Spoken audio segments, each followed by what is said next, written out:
लेकिन रजा भाई, तुम पहली बात तो यार मुझे शिया लगते हो, जैसे तुम बशर असद को सपोर्ट कर रहे हो। यार जरा एक बात बताओ, जो भी हो रहा है, कम से कम वो जो खतरनाक जेल थी उसे जितने भी कैदी बशर असद तानाशाह ने कैद किए हुए थे सबको आजाद तो कर दिया। अजी कद्दू मेरा, ऐसी आज़ादी क्या आज़ादी। वहाँ के सीधे साधे लोग इस चीज़ को समझ नहीं पा रहे हैं कि उनके साथ हो क्या रहा है। तबाही आपने देखी है। अब सुनिए नेतन्याहू की धमकी। जैसे ही ईरान ने कंफर्म किया कि इस नई गवर्नमेंट से हम बातचीत पहले से कर रहे हैं और हम इनसे आगे भी बात करेंगे, नेतन्याहू सामने आया और नेतन्याहू ने धमकी दे दी आपकी इन रेबल्स को। कह दिया कि सुनो, ये नई जो सीरिया की गवर्नमेंट है, अगर इसने ईरान से बातचीत की और अपने रिश्ते ठीक किए तो हम तबाह कर देंगे सब कुछ और हम बख्शेंगे नहीं। साथ में नेतन्याहू ने एक और बात कह दी कि अगर ये गवर्नमेंट रेबल्स की लेबनान को हथियार जाने देती है तो हम पूरी ताकत से हमला करेंगे। हमें सीरिया की गवर्नमेंट में कोई इंटरेस्ट नहीं है, लेकिन हमें अगर खतरा लगा तो हम पूरी तरह से, पूरी ताकत से हमला करेंगे। सुनो, אין לנו כוונה להתערב בענייני הפנימיים של סוריה, אבל בפירוש יש לנו כוונה לעשות מה שצריך לדאוג לביטחוננו.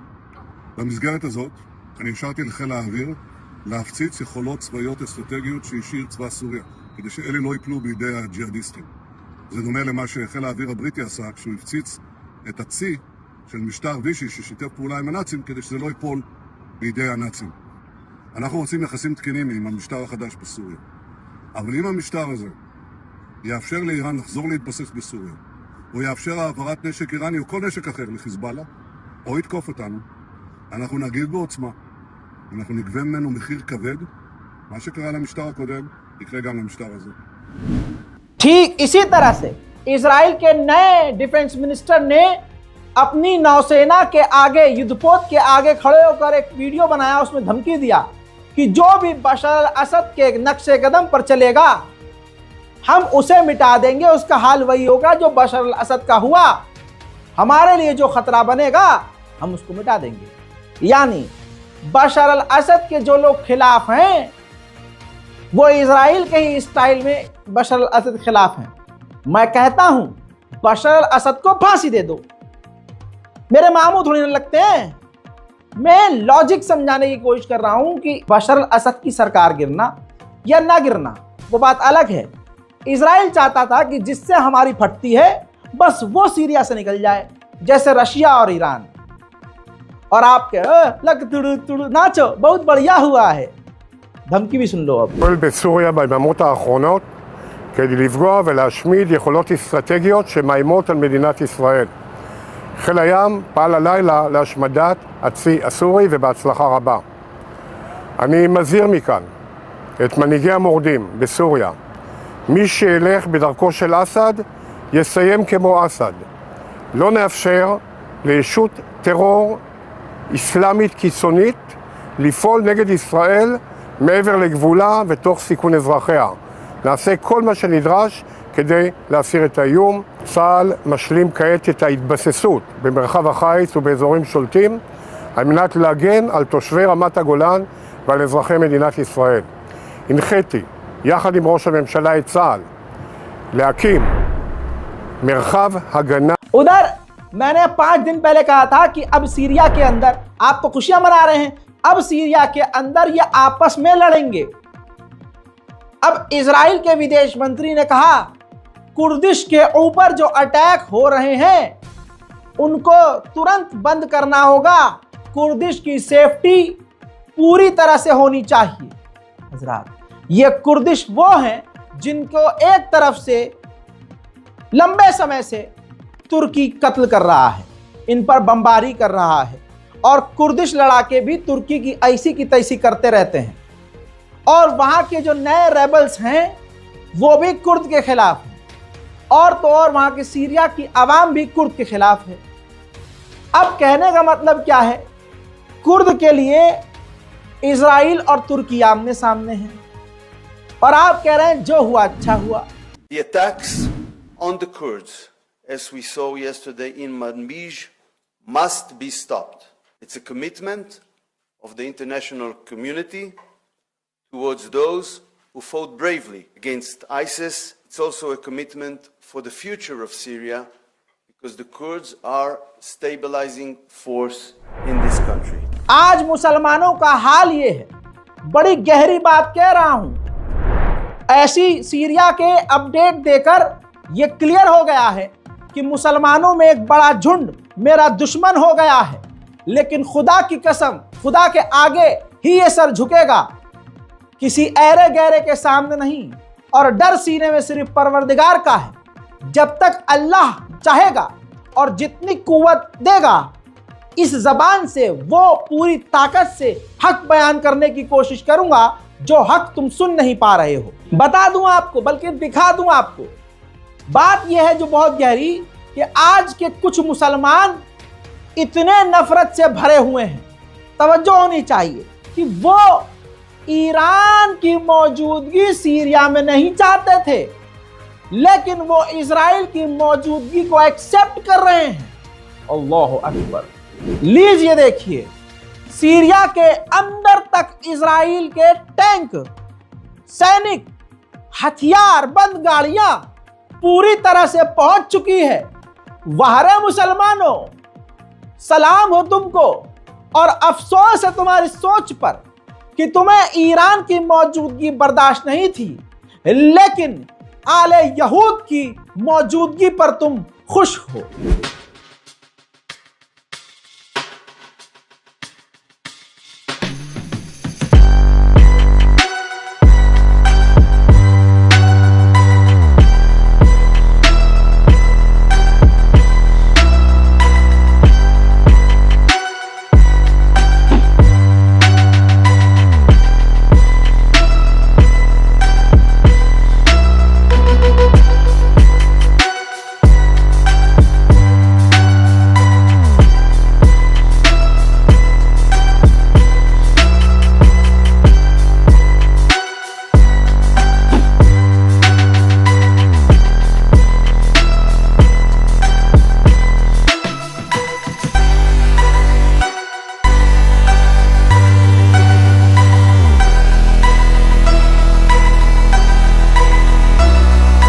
उधर इजराइल के डिफेंस मिनिस्टर ने कहा है कि हमने अपनी सेना को आदेश दिया है कि सीरिया की नेवी को पूरी तरह से तबाह कर दिया जाए। बफर जोन और सीरिया के इलाकों में जो रेबेल्स और सीरिया के हथियार हैं उनको जब्त कर लिया जाए या तबाह कर दिया जाए। उधर में दोस्तों ये देखिए, बशर अल असद के दफ्तर में सीरिया के अंदर इजराइल के फौजी तक घुस चुके हैं। एक तरफ मुसलमान ताली बजाता रहा, ये दूसरी तस्वीर देख लीजिए।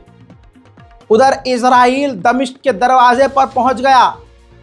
ये जो हरे रंग का बोर्ड लगा हुआ है, ये लिखा हुआ है दमिश्क का रास्ता, और ये दमिश्क का एक वाहिद रोड है जो दमिश्क की तरफ जाता है, और इजराइल का टैंक वहां खड़ा है। वहीं इजराइल ने इन न्यूक्लियर वैज्ञानिक को सीरिया के अंदर उनके घर पर बमबारी करके कत्ल कर दिया, और रेबल्स आपके कुछ नहीं कर पाए। और करना तो दूर, वो इजराइल के खिलाफ बोल भी नहीं रहे। अमा बोलने को तो दूर, वो तो इजराइल को कह रहे हैं आओ पापा हमारे साथ मिलकर काम करो और बिजनेस करो, इन्वेस्ट करो सीरिया में। अब एक सवाल यह है कि सीरिया के अंदर कोई आतंकवादी नहीं है, विपक्ष के सब भाग चुके हैं, बशर अल असद भाग गया है, उसकी रिजीम खत्म हो चुकी है। अब आपके रेबल्स बचे हुए हैं, सिविलियन बचे हुए हैं, कोई आतंकी तो नहीं है। लेकिन उसके बावजूद इजराइल के सैनिक आदत से मजबूर गाजा और फिलिस्तीन में जो कर रहे थे, अब वो सीरिया में भी कर रहे हैं और फिलिस्तीनियों के घरों पर ओपन फायर कर रहे हैं।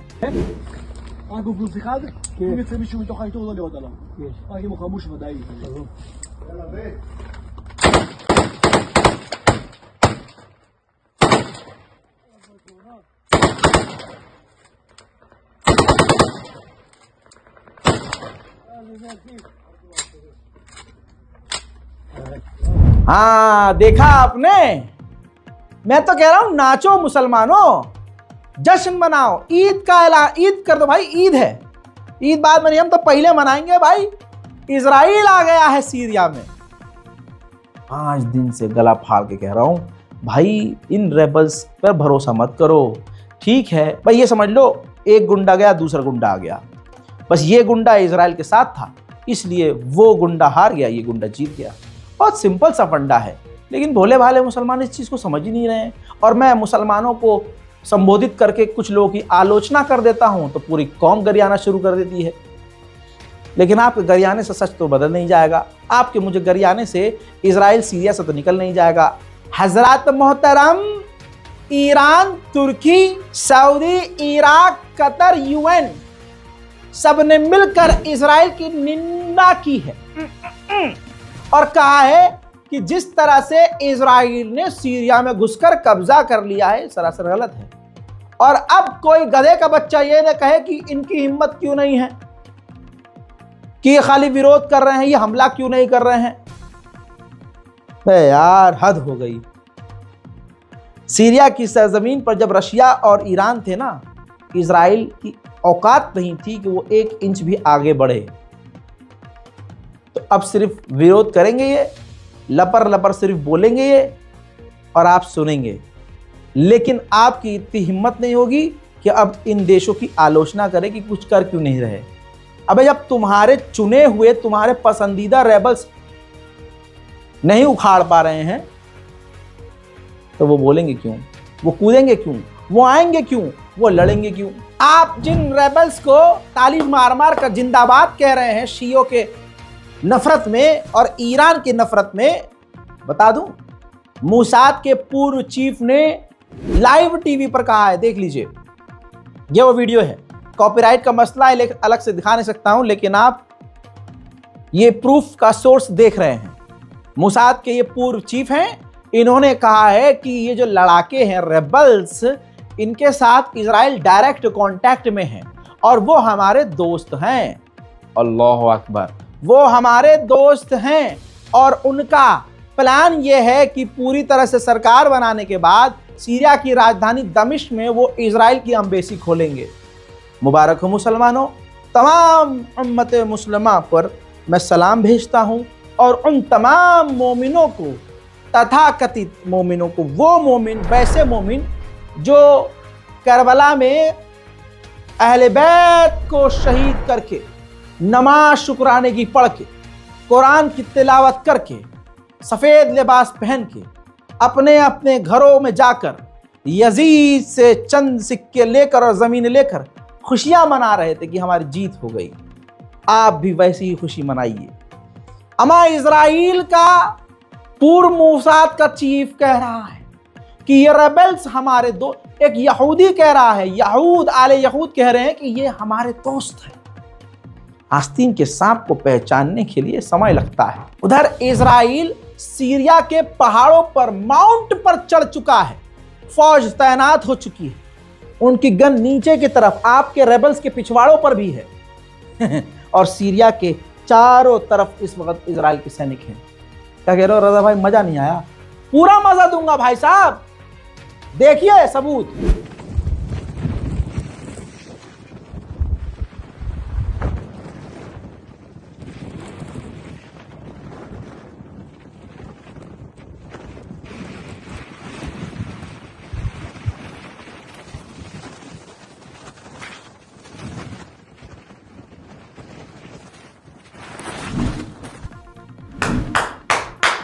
लेकिन रजा भाई, सारी बातें एक तरफ, हम बशर असद को सपोर्ट नहीं करते, लेकिन हम रेबल्स को भी सपोर्ट नहीं करते, लेकिन इनके आने की वजह से वो जो जेल में, अब तुम्हारी है, अबे भाई क्या हो गया है आपको? अब भविष्य क्या होगा ये सोचना है, फ्यूचर क्या है। ईरान के अखबार तेहरान टाइम्स ने लिखा है, रेबल्स ने इजराइल को गिफ्ट दिया और पहाड़, उसी पहाड़ की तस्वीर जो सीरिया का पहाड़, सीरिया की सरजमीन है, उस पर इजराइल के सैनिकों का कब्जा हो चुका है। भाई किसी का दिल दुखा हो मेरी रिपोर्टिंग से तो मुसलमानों मुझे माफ कर देना, मैं बचपन से मुंहफट हूँ, जो होता है मैं बोल देता हूँ। आप मुझसे नफरत कीजिए, मोहब्बत कीजिए, कुछ भी कीजिए, लेकिन अपने आमाल के साथ हमें अपनी कब्र में जाना है। आपको ISIS का सपोर्ट करना है भाई साहब करो, आपको रेबल्स का सपोर्ट करना है करो, अलकायदा करना है करो, वो आपकी चॉइस है। मैं इंसान हूँ, इंसानियत की तरफ हूँ। कोई मुझसे मेरा फ़िरका ना पूछे, मैं मुसलमान हूँ, मैं कलमा ला इलाहा पढ़ने वाला हूँ, कलमा तैयबा पढ़ने वाला इंसान हूँ, 1,24,000 अंबियाओं को मानता हूँ, आखिरी पैगंबर मोहम्मद सल्लल्लाहु अलैहि वसल्लम पर ईमान रखता हूँ, अहले बैत से बेइंतहा प्यार करता हूँ। अब आप मुझे शिया कहिए, सुन्नी कहिए, हिंदू कहिए, ईसाई कहिए, मेरा काम है आपको सच बताना। आपको बर्दाश्त हो तो करिए, नहीं तो मुझे माफ़ कीजिए। दिल करे तो नमाज में मेरे लिए, इबादत में मेरे लिए दुआ कीजिए, और अगर नहीं करे तो माशाल्लाह कमेंट में तो आप गालियां बक ही रहे हैं। हाँ, और हम भी एक बाप की औलाद हैं, कमेंट सेक्शन कभी ऑफ न किया था, न कभी करेंगे। जय हिंद।